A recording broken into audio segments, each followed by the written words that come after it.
Your time starts now. Thank you, Mr. 2 Chair. hours.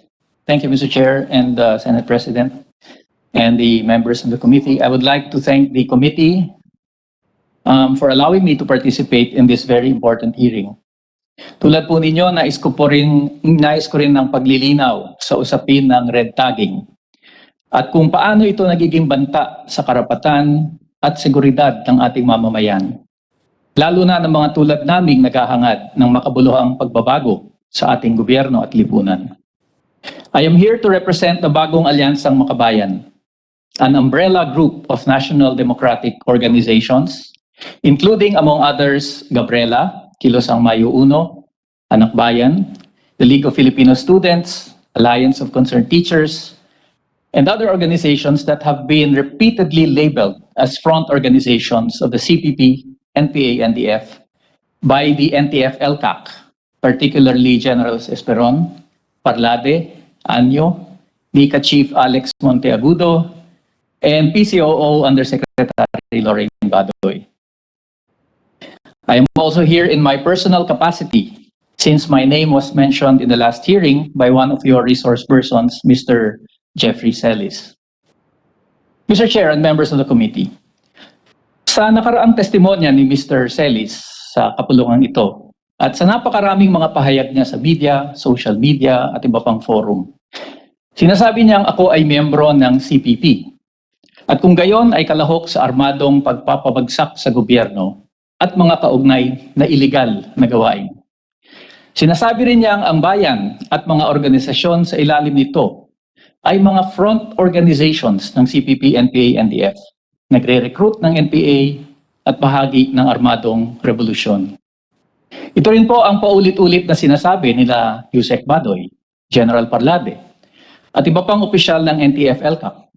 Ito ang pinapakalat nila araw-araw sa Facebook, sa YouTube, sa napakaraming mga fake news sites sa internet. Nandito po ako para sabihing wala itong katotohanan.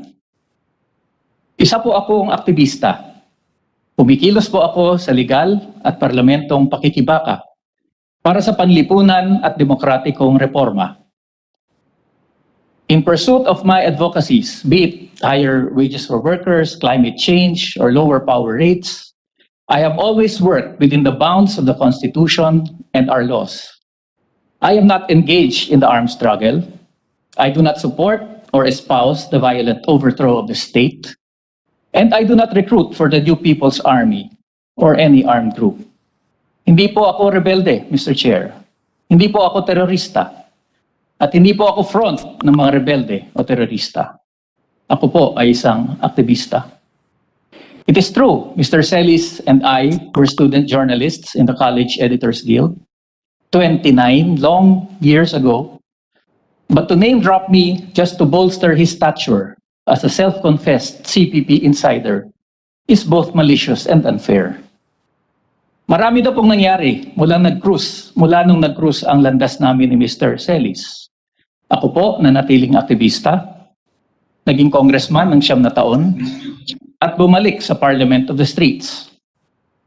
Si Mr. Celis po, kung paniniwalaan ng kanyang storya, nag-NPA, sumuko sa gobyerno, pinangalanan ni Pangulong Duterte na involved sa illegal drugs.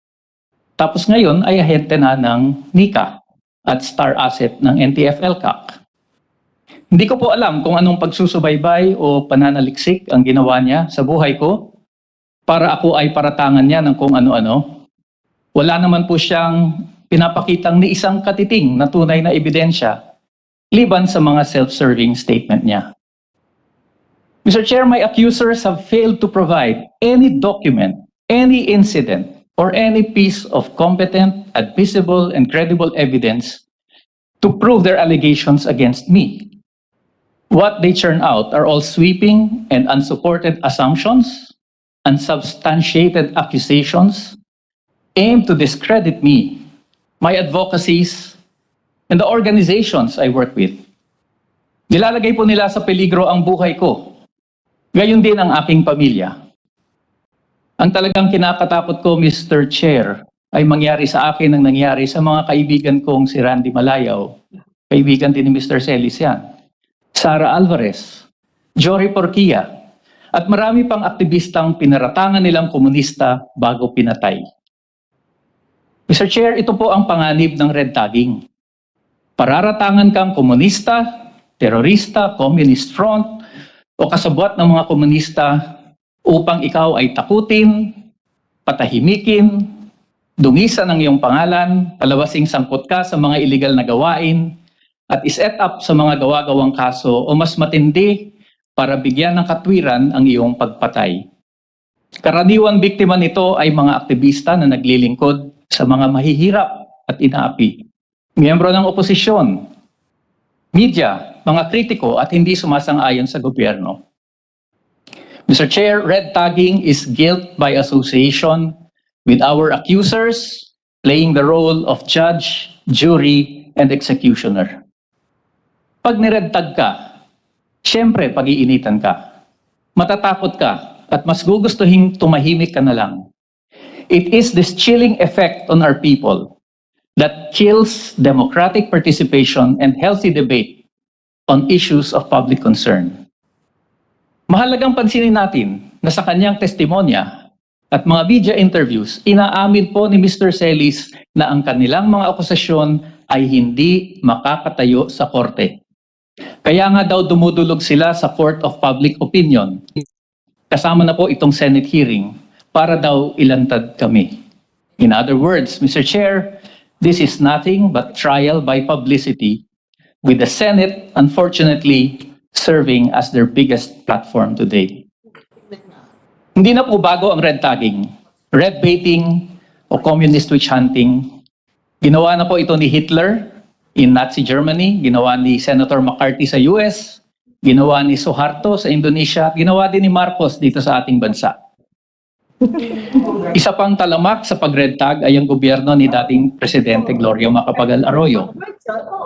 Sa ilalim ng pamumuno ni Army Chief at kinalaunan AFP Chief of Staff Hermogenes Esperon at mga general niyang katulad ni Jovito Palparan at Eduardo Anyo, mahigit 1,000 aktivista at mga miyembro ng progresibong party list organizations at cause-oriented groups ang pinatay o dinukot ng mga hinihinalang militar at suportado nilang mga paramilitary at vigilante groups.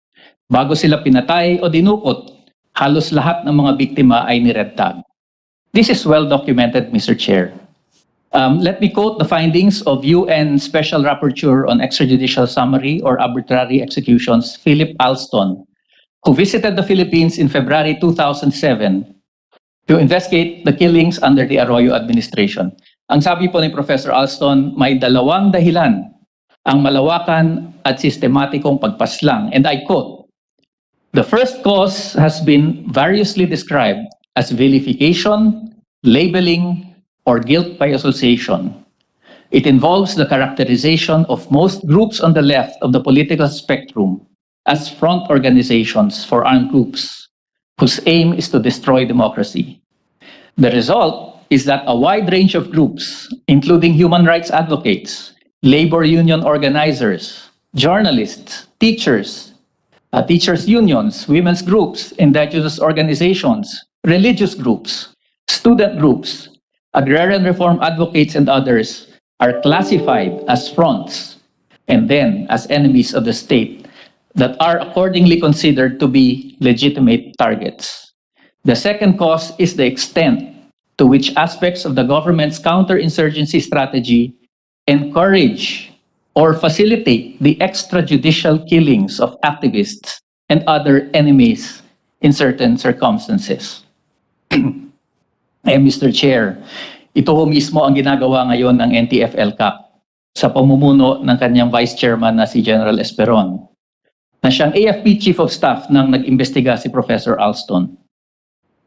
Pero mas matindi po ngayon, hindi na lang komunista ang tawag sa amin, terorista na. Umabot na po sa antas ng kahibangan ang pagre-red tag nila. Noong September 2018, ilang araw bago ang malaking rally sa Luneta, isinangkot po kami ni nooy AFP Deputy Chief of Operations General Antonio Parlade Jr. sa isang umano'y Red October plot. I'm sure the senators have heard of this.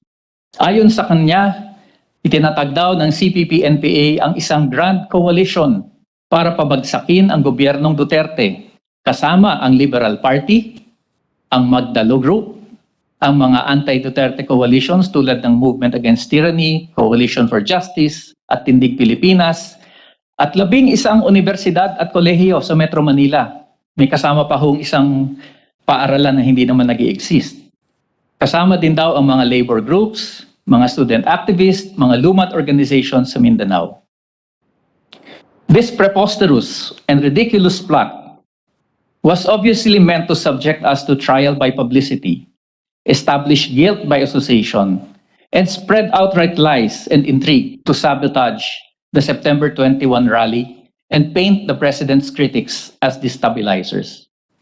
Ganyan din po ang nangyari sa amin noong February 2006 nang kinasuhan kaming 6 na party list congressmen noon ng rebellion ng Interagency Legal Action Group. Dinismiss po ito ng RTC ng Makati at pinagalitan pa ho ng Korte Suprema ang Department of Justice at si Secretary Raul Gonzales sa pagpapagamit nito sa political agenda ng administrasyon. Mr. Chair, red tagging is not only aimed to silence dissent and discourage people's participation. It is also part of the military's Psy-war operations to demonize, terrorize, neutralize, and kill suspected insurgents. Ang problema po, mga hindi armadong sibilyan ang biktima dahil kami ang madaling targetin. Human rights groups have documented at least 328 activists and ordinary civilians killed in this kind of counterinsurgency operations. Kasama na ho dyan si Malayaw, si Echanis, si Alvarez, si Porquia, mga human rights lawyers katulad ni Attorney Ben Ramos at Anthony Trinidad. Yung 14 na magsasaka sa Canlaon City, 9 farmers in Sagay City, all killed in joint PNP-AFP anti-crime operations. Meanwhile, 2,596 have been illegally arrested and 973 arrested and detained, many on questionable grounds, with the arresting police or military unit routinely planting evidence to make it appear that they are armed combatants. This includes the 57 arrested in a crackdown on the offices of Bayan, KMU, Gabriela, and the National Federation of Sugar Workers in Bacolod City last October 2019. Kasama po doon sa inaresto yung mga drivers and mga driver po at konduktor ng Ceres Lines na nagmi-meeting lang sa opisina ng KMU. Also arrested that day were 3 activists in the Manila office of Bayan, including Reyna May Nesino, who was denied the right to care for her baby River until she died. Ang sabi po ng NTF-ELCAC, ang mga organisasyon namin ay front organizations ng CPPNPA dahil daw may mga aktivistang nag-NPA.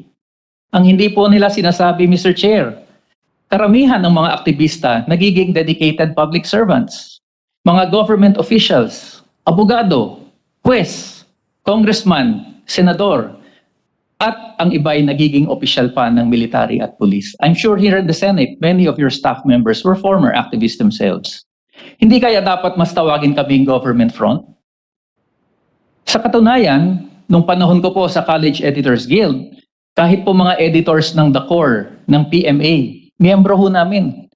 Napaka-active po sila sa pag-attend ng aming mga conventions at journalism seminars. Siguro ho, matataas na rin ang posisyon ng mga kasama namin noon sa CEGP na galing sa PMA. Most likely, they are top officials today.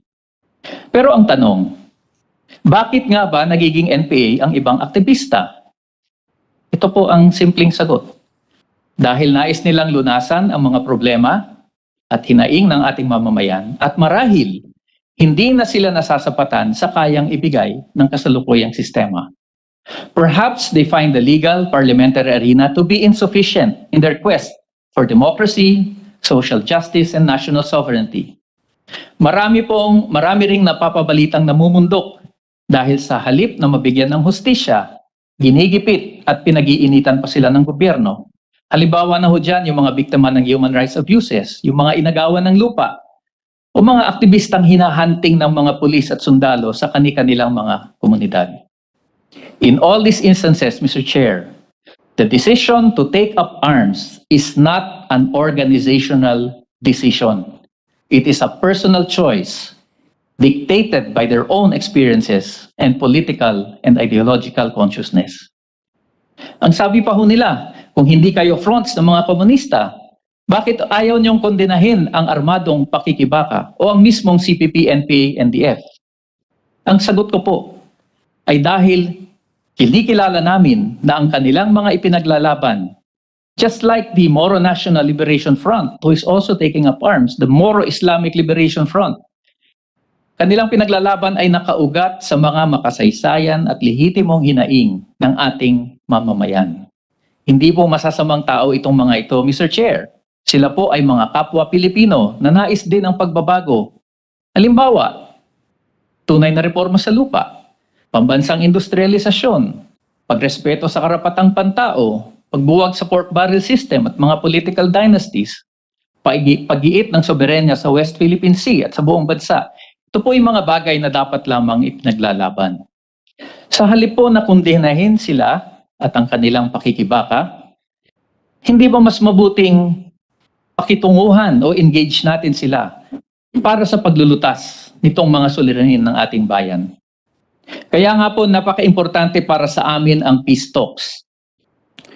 How we wish that the government and the CPP-NPA, NDF can agree to work together to address the roots of the armed conflict. As a last point, Mr. Chair, let me just say that all these accusations have been made before. Mahaba na po ang listahan ng kasong dinismiss ng korte, mga piskal, pati ng Commission on Elections, and we can provide you a list. The latest case to be dismissed was filed by the parents of some activists who were prodded by the NTF-LCAC to file a case. What did the government prosecutor say? Let me quote the DOJ resolution signed by Assistant Prosecutors Garcia and Antay and approved by Senior Deputy State Prosecutor Fadulion and Prosecutor General Malcontento. And I quote, "In fact, their allegation, the complainant's allegation, that an akbayan recruits minors to become members of the CPP-NPA, NDF remained unsupported by any evidence and would not suffice to determine the existence of probable cause. There is also no evidence presented showing that an akbayan is the recruiting arm of or somehow connected to the CPP-NPA, NDF. Uulitin ko po sa Pilipino, walang ebidensyang ipinresenta na nagpapakitang ang anakbayan ay recruiting arm o may anumang koneksyon sa CPP-NPA, NDF. Klarong-klaro po. Ang katotohanan po, Mr. Chair, ay ang aming organisasyon ay hindi front ng mga CPP-NPA, NDF o kahit na ano pa mang armadong grupo. Wala rin po kaming ginagawang illegal. If they have credible and admissible proof that we are engaged in prohibited activities, then they should file an appropriate case in court, not badmouth us and put our lives in danger. Kaya nga po nangangamba kami na ang todo-todong pagre-red tag sa amin ng NTF-LCAC sa ngayon ay paghahanda sa isang crackdown sa mga cause-oriented groups at sa oposisyon gamit ang bagong Anti-Terrorism Act of 2022. And I'm sure that the chair will not allow this to happen. This propaganda blitz is apparently aimed to prepare public opinion for the eventual designation and proscription of our organizations as terrorist groups, the criminalization of dissent using the unconstitutional provisions of the law, and the perpetuation of President Duterte's tyrannical regime. Let me end, Mr. Chair, with an appeal to our members of the Senate. Sana po ipatigil nyo na itong red tagging at terrorist labeling. Isa po itong pasistang pakana para supilin ang mamamayan at maging target ng counter-insurgency operations ang mga legal na organisasyon. Bahagi po ito ng pagtatangkang in-neutralize, kung hindi man patayin ang mga hindi sumasang-ayon sa kasalukuyang administrasyon at mga lumalaban para sa karapatan ng mga mahihirap at inaapi. Red tagging is a threat to our personal safety, to our lives, to due process, to freedom of thought and expression, the right to association, and to our democratic way of life. Huwag niyo sanang hayaan ng NTF-LCAC at mga pinaparada nitong assets na magbato ng kung ano-anong kasinungalingan at mga walang batayang akusasyon na hindi naman kayang tumindig sa hukuman o patas na larangan.